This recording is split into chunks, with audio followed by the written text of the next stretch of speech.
yan! Hoy! Bumaba ka dyan! Daga! Hoy! Daga! Tayo mga sir! Walang hiya ka? Tara, sir. Walang mo ako! Sige, sir! Kaya mo yan, sir! Sige! Hindi kaya! Gamitin mo utak mo! Ito na yung bahay, oh! Tabo! Ate, pwede pahiram hagdan?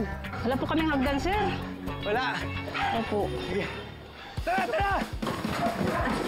Sakit! Ito ba? Kaisin na! Ito magpaganyan! Paano ka ba? Yung lalaki kanina, yung nagtangkang pumatay sa akin. Namukhaan ko siya. Kaibigan siya ni Sunny. Ang tawag sa kanya, Bullet. Sigurado ka? Namukhaan ko siya eh. May iba ka pa bang alam?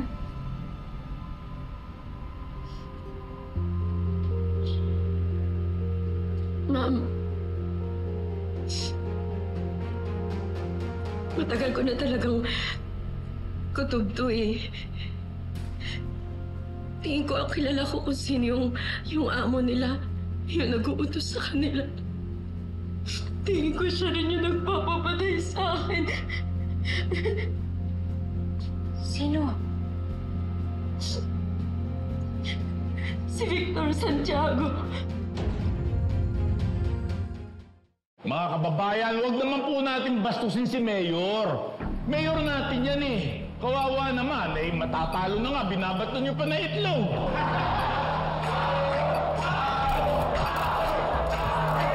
Oh, maraming salamat sa pagkakataong ito. Mabuhay kayo!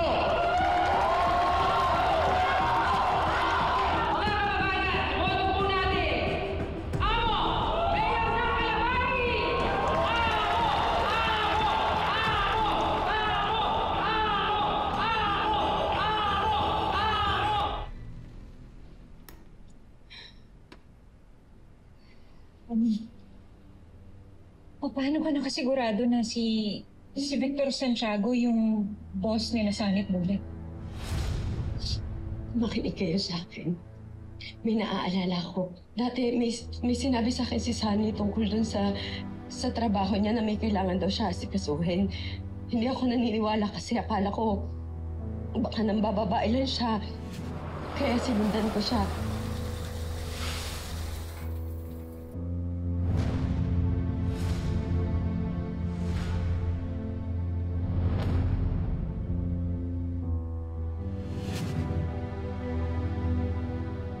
Narinig mo ba pinag-uusapan nila? Hindi, pero di ba may sense naman? Kaya hindi ba sabi sa akin ni Sunny kung sino yung nag-uutos sa kanya? Kasi siguro malakas yung impluwensya nun, tsaka maraming kakilala. Si Victor Santiago, siya yun. Maniwala kayo sa akin. Tignan ninyo, dati siyang artista, tapos ngayon tumatakbo pa siya bilang mayor.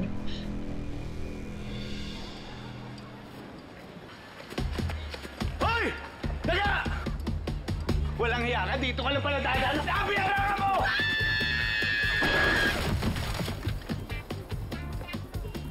Walang hiya ka? Bakit akit ka pa sa bubong? Lumpia lang pala magpapatumba sa'yo. Walang niya! Walang niya! Order ni Mayor, libasan ang mabulot! Tama na! Tama na! Tama na! Sa presinto nyo na lang yung pag-usapan! Tama na yan! Tama na! Mayor, okay lang po ba kayo? Okay naman. Pwede ko po ba kayong ma-interview tungkol sa nangyari kanina? Sino po kaya sa tingin yung may pakana nito? Ayoko magpa-interview. Hanapin mo kung sino may gawa sa akin ito. Hanapan mo ng butas sa Victor na yan. Hindi po ba ito kay Mayor eh? Yeah! Epal niya! Epal! Nakita ko magsisinungaling ka ba, ha? Bakit? Ba't kinagugulo dito? Nakita ko talaga tinatanggi mo ba? Nakita ko siyo! Siyo ba? Ba't kinagugulo? Bakit? Ha? Wala ka sa kayo! Tama na yan! Tama na yan! natin yan. Tama na yan. Eh, nauna po sila eh. Anong nauna? Eh, nakita ko naman talaga kayong pinatuyo ng itong si Mayor! Ha? Sinungaling! O bakit? Ha? Hindi na importante kung sinong bumato sa akin. Okay lang ako, hindi ako nasaktan. Tama na yan, tama na. Pakikiusap din ako sa mga supporters ko. Iwasan niyo ang gulo. Respetuhin natin kung sino gustong iboto ng bawat isa. Ha? Sige, magbibigay ako ng isang tray na itlog sa mga tao na rito. Uy, yun! Kasama na rin ang supporter ni Victor. Ayun! Okay! Ayun, salamat Okay Mayor! na yan. Salamat Mayor! Salamat Mayor! Okay. Salamat Mayor! Miss Bobby, maniwala kayo. Makinig kayo sa akin. Kayo lang yung pagsasabihan ko nito. Sino lang ba yung may motibo para saktan si Mayor Joaquin at saka yung pamilya niya? Si Amo lang. Siya yung nagpapatay kay Sunny. Gusto niya akong patahimikin para hindi siya mabuking. Masamang tao siya. Hulihin niyo na siya.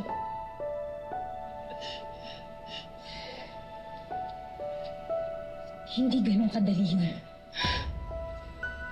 Kailangan meron tayong mabigat na ebidensya o sapat na ebidensya para mapatunayan na si Amo talaga yung nag-utos kay Sunny na tangkaing pagpatay sa'yo, yung kidnapping. Selena, meron ba? Meron bang binigay sa'yo si Sunny?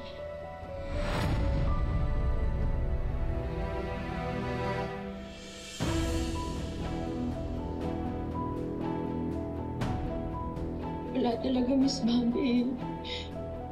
Pasensya na kayo, ha? Kahit gusto ko, ayaw talaga sabihin sa akin ni Sunny tungkol sa trabaho niya, eh.